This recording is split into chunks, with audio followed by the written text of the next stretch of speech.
Bola dunyoga keldi. Aql hushini topdi. To balog'atga yetgunga qadar shu farzandni har bitta so'zi, har bitta sakonati, harakotiga otasi mas'ul bo'ladi. Chunki bolani bir ko'chatga o'xshatdik, ekib qo'ysangiz o'saveradi. Qarasangiz ham o'saveradi, qaramasangiz ham o'saveradi. Xuddi shunga o'xshagandek bolani topib ko'chaga tashlab qo'yadigan bo'lsangiz o'saveradi. Qarasangiz ham o'sadi, qaramasangiz ham o'sadi. Imom G'azzoliy shunday deydi. Yosh bola ota-onasining qo'lidagi omonat. Yosh bola ota-onasining qo'lidagi omonatdir.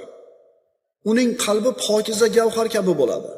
Agar u yaxshilikka o'rgatilsa, yaxshilikka odatlantirilsa, mana shu narsa bilan ulg'ayadi va dunyo va oxiratda saodatga erishadi. Agar yomonlikka odatlantirilsa, xuddi hayvonlar kabi o'z holiga tashlab qo'yilsa, baxtsiz bo'lib katta bo'ladi. Ikki dunyoda shaqovatga yetishadi. Endi hayvondan maqsad uni semirtirib sotish. Endi odamdan-chi uni maqsad yegizib katta qilib qo'yishlik emasda, ho'kizdek qilib.